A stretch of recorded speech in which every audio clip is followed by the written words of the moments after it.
আজকের barrister Subhash football academy আয়োজিত মানববন্ধন অনুষ্ঠানের যারা অংশগ্রহণ করেছে সবাইকে আন্তরিক শুভেচ্ছা। আমরা আজকে সারা হবিগঞ্জের যত একাডেমি ফুটবল প্লেয়াররা মানববন্ধনে অংশগ্রহণ করেছে। আমরা আজকে মাঠে থাকার কথা, আমরা রাস্তায় মানববন্ধন করতেছি কিসের জন্য? ব্যারিস্টার সুমন মাননীয় সংসদ সদস্যকে হত্যার হুমকির জন্য। উনাকে কেন হত্যার হুমকি দেওয়া হলো এটা আগে আমরা বুঝতে হবে। কারণ উনি শুধু ব্যারিস্টার নয়, উনি মানবতার ফেরিওয়ালা। উনি অন্যায়ের বিরুদ্ধে কথা বলেন, সন্ত্রাসের বিরুদ্ধে কথা বলেন, দুর্নীতির বিরুদ্ধে কথা বলেন। বাংলাদেশের যেখানে দুর্নীতি, যে জায়গায় দুর্নীতি করুক, উনি ওসির বিরুদ্ধে কথা বলছেন, উনি বেঞ্জিনের বিরুদ্ধে কথা বলছেন, উনি যত ঘুষখোর সুদখোর আছে, এমনকি যারা দুর্নীতি বা রাজনীতিবিদ আছেন এদের বিরুদ্ধে কথা বলছেন। সেই জন্যই কিন্তু ওনাকে হুমকি দেওয়া হয়েছে। আমরা এর তীব্র প্রতিবাদ জানাই। আমরা আশা করব আগামী 7 দিনের ভিতরে যে হত্যাকারী, যে মূল পরিকল্পনাকারী, ওকে গ্রেপ্তার করা হোক। আমরা যদি গ্রেপ্তার করা না হয়, হবিগঞ্জ, সোনারঘাট, মাধবপুর আমরা বিশ্ব রোড, রেল, ট্রেন সব বন্ধ করে দিব। সারা বাংলাদেশের বৃহত্তর সিলেটকে আলাদা করে দিব। এর প্রতিবাদ জানাবো। আগামী 1 সপ্তাহের ভিতরে গ্রেপ্তার করতে হবে এবং এর সুষ্ঠু বিচার করতে হবে। সবাইকে ধন্যবাদ, কষ্ট করে আছেন, অনেক বক্তৃতা দিলে আমারও ধন্যবাদ জানাই। যেভাবে অংশগ্রহণ করছেন প্রত্যেকের প্রতি কৃতজ্ঞতা ও অভিনন্দন।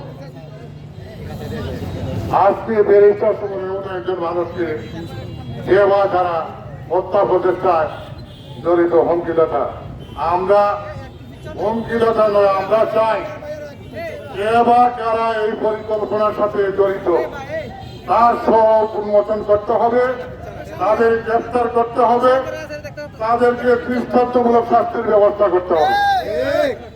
যদি ব্যতিক্রমী যে সমস্ত বিষয় 27 তারিখ থেকে আজকে পর্যন্ত বহু সময় প্রশাসন এখন পর্যন্ত আমাদেরকে কিছু দিতে পারে নাই, আমরা চাচ্ছি অচিরেই যেন প্রশাসন আমাদেরকে তাদের স্বরূপ উন্মোচনে চেষ্টা করেন।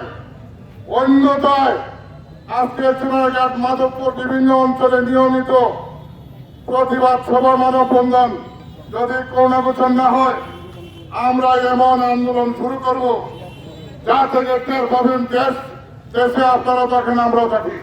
প্রশাসনকে বলবো আমরা চাই শান্তিপূর্ণ সহাবস্থানে থেকে দেশের উন্নয়ন কর্মকাণ্ডে অংশগ্রহণ করা। এদেশে যদি বেনজিরের মতো লোক, বিভিন্ন ধরনের যারা লোকেরা প্রত্যেকে আজকে ব্যারিস্টার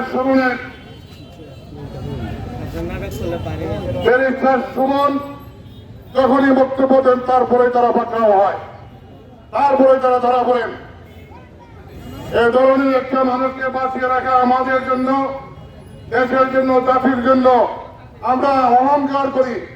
আমরা অহংকার করি যে আমরা একজন এমপি পেয়েছি, যে এমপি আমাদের শুধুমাত্র মাধবপুর সোনারকে সারা বিশ্বে ভালোভাবে পরিচয় করে দিয়েছে। নিজে যেমন সারা বিশ্বে পরিচিত হচ্ছেন, একই সাথে মাধবপুর সোনারকে দিয়ে পরিচিত করছেন। কাজেই আমাদেরকে খেপিয়ে লাভ নেই। আমরা চাচ্ছি সেই সমস্ত কুলাঙ্গার খুনি তাদেরকে অচিরেই তাদের স্বরূপ উন্মোচন করে আমাদেরকে প্রদর্শন করা হোক। অন্যথায় আমরা এমন আন্দোলনের ডাক দেব যে ডাকে মাধবপুর সোনারঘাট নয়, সারা বাংলাদেশ সহ বহির্বিশ্ব আর টের পাবেন আপনারা। আমাদেরকে এমন পরিবেশে যাইতে দিবেন না। আপনাদেরকে সবাই হল সরকার বাহাদুর এমপি সাহেবের নিরাপত্তা নিশ্চিত অভিযান করুক। অন্যথায় আমরা শুধু প্রতিবাদ করে এখানটা থাকবো না, প্রতিরোধ করার চেষ্টা করব। সবাইকে ধন্যবাদ জানাচ্ছি, কৃতজ্ঞতা জানাচ্ছি। আসসালামু আলাইকুম। ছোটবেলা থেকে ব্যারিস্টার সুমন ভাইয়ের সাথে সম্পর্ক, এই সম্পর্কের টানে আজকের এই অংশগ্রহণ। আর ব্যারিস্টার সুমন ফুটবল একাডেমির উদ্যোগে আজকের এই আয়োজন। এই আয়োজনকে সাধুবাদ জানাতে, অংশগ্রহণ করতে আমি এখানে এসেছি। বক্তব্য আসলে সবাই দিতে পারে না, আমিও পারি না। এই যে আমাদের আলাউদ্দিন ভাই অনেক বিজ্ঞ চেয়ারম্যান উনি বক্তব্য দিয়েছেন, ফেরদৌস ভাই আছেন, আরো যারা আছেন ওনারা বক্তব্য দিবেন। আমার দাবি একটাই যে এই ভালো মানুষটা যেন জীবিত থাকে, এই ভালো মানুষটা যেন কোনো ক্ষতি না হয়। আমি এই আশাবাদটুকু করি। আর শুধু গানম্যান চাই না, আমরা পুলিশ প্রোটোকল চাই, সাথে সাথে এই হুমকিদাতার মুখোশ উন্মোচন চাই। ও সিরিজের হুমকিদাতাকে গ্রেফতার করা হয়, গ্রেফতার করে ওদের সাথে আর কে কে আছে জড়িতদের শনাক্তকরণ দেখতে চাই। আবারও প্রশাসনকে অনুরোধ জানাচ্ছি যে অতি শীঘ্রই যাতে এই হুমকিদাতাকে আইনের আশ্রয় নেওয়া হয়। আর আমাদের ব্যারিস্টার সাইদুল সুমন ভাইকে যেন পুলিশ প্রোটোকল সহ গানম্যান দেওয়া হয়। সংক্ষিপ্ত বলা হয়েছে, তাই কথা বলতে চাই না। ধন্যবাদ সবাইকে। আমরা দেখতে পাচ্ছি আমাদের উপজেলা ছাত্রলীগ এক তরুণ আমাদের মধ্যে উপস্থিত হয়েছেন। আমরা রাসেলের নেতৃত্বে আমরা ধন্যবাদ জানাই রেজিস্ট্রেশন ফুটবল একাডেমির পক্ষ থেকে। এই পর্যায়ে সংক্ষিপ্ত বক্তব্য দেওয়ার জন্য 2 নং আহ্বান ইউনিয়নের সাবেক মেম্বার লিটন মেম্বারকে সংক্ষিপ্ত বক্তব্য দেওয়ার জন্য অনুরোধ জানাচ্ছি।